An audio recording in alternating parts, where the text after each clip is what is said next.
وزیر اعلیٰ بلوچستان نے اسمبلی کے اجلاس میں خطاب کرتے ہوئے کہا کہ بلوچستان کے لوگوں کے پاس روزگار کے مواقع نہیں ہے، لیکن اسمگلنگ روزگار کا ذریعہ نہیں ہے اور نہ ہی مستقبل ہے۔ پاکستان کو اربوں ڈالر کا نقصان ہو رہا ہے۔ مل بیٹھ کر بلوچستان کے مسائل پر بات کریں گے، لیکن غیر قانونی کام پر اسمبلی میں بحث نہیں کر سکتے۔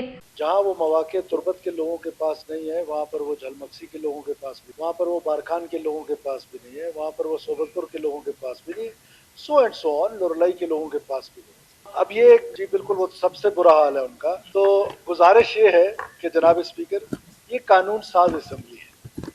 اب اس میں کچھ چیزیں آف دا ریکارڈ گپ شپ ہوتی ہے۔ فرض کریں کہ جنرل سرفراز کو اللہ کروٹ جنرل نصیب کرے، انہوں نے اگر ایک غیر قانونی کام کیا تھا تو پھر جنرل پرویز مشرف نے بھی ایک غیر قانونی کام کیا تھا، پھر اس کو ایڈمٹ کر لیں کہ جی وہ اس کا غیر قانونی کام بھی ٹھیک تھا، اس کا بھی ٹھیک تھا۔ کہنے کا مطلب ہے کہ ہم غیر قانونی کام کو کم سے کم اسمبلی میں ڈبیٹ نہیں کر سکتے۔ دنیا ہمیں سب سن رہی ہے، ہم سمجھتے ہیں بلوچستان کے معروضی حالات کو، ہم اس پر ایک علیحدہ سے پارلیمنٹیرینز بیٹھ جاتے ہیں اور اس پر کوئی سوچ بچار کرتے ہیں۔ قانون ساز اسمبلی میں غیر قانونی باتیں کرنا، یہ ٹریڈ بلوچستان کے لوگوں کی مجبوری کو سمجھتے ہوئے آپ 100 دفعہ کہیں، لیکن قانون اور آئین کے مطابق it is not a trade.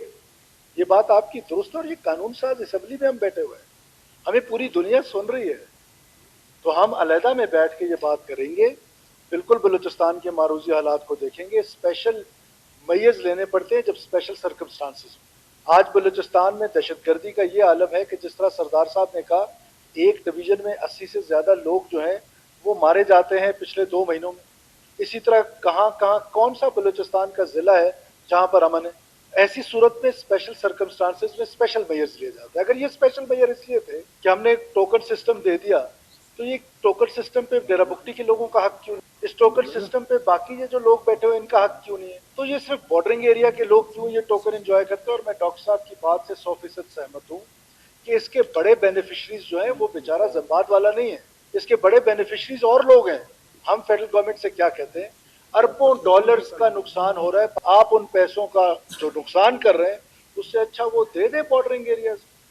آپ بیسک کی صورت میں دینا چاہتے ہیں، آپ اخوت کی صورت میں جو ہمارا پروگرام آیا ہے نوجوانوں کا، بے روزگاری کا خاتمہ، کیا سرکار مشینری ہے روزگار مہیا کرنے؟ پہلی دفعہ ہم کرنے جا رہے ہیں کہ ہم 30,000 نوجوانوں کو سکل، 18 تاریخ کو ہمارا اس کا انوگریشن پروگرام ہے۔ انیشیل سٹیجز میں ہمارے 2500 سے زیادہ بچے جو ہیں وہ جا رہے ہیں سکلڈ ہو کر یورپ میں اور گلف میں۔ اسمگلنگ کوئی روزگار کا موقع نہیں ہے۔ حکومت کی ذمہ داری ہے کہ تربت کے وہ لوگ جو زمباد چلاتے ہیں، کیا فیوچر ہے؟ ہم اپنے نوجوان کو یہ فیوچر دے رہے ہیں کہ آپ گریجویشن کرنے کے بعد ایک زمباد گاڑی پہ بیٹھے اور وہ ایک قسم کا بم ہوتا ہے ہائی وے پہ چلتے ہوئے، جہاں وہ کسی کے ساتھ اس کا کولیشن ہو گیا تو ادھر جا کر وہ پھٹے گا اور اس کی لاش تک نہیں پہچانی جاتی۔ از دس دا فیوچر؟ یہ فیوچر نہیں ہے۔ بلوچستان کے لوگوں کو روزگار کا موقع دینا ہے، ہم آپ کو بلا سود قرضے دیں گے، آپ بزنس کریں، آپ اس ٹریڈ کو لیگل کر لیں۔ میرا کہنے کا مطلب ہے کہ میں اکیلے میں تمام دوستوں کے ساتھ بیٹھیں گے، قانون ساز اسمبلی میں غیر قانونی باتیں کرنا اور سینئر لوگوں سے کرنا انتہائی نامناسب ہے۔ ریبٹل نہیں کرنا ہے، اس ایشو کو یہیں چھوڑ دیں، ہم اکیلے بیٹھیں گے، کوئی راستہ۔ سرفراز بگٹی کا مزید کہنا تھا کہ غیر قانونی کام کو کیا بند نہیں کریں، بلوچستان کے خاص مسائل پر بند کمرے میں بات کرنے کو تیار ہیں۔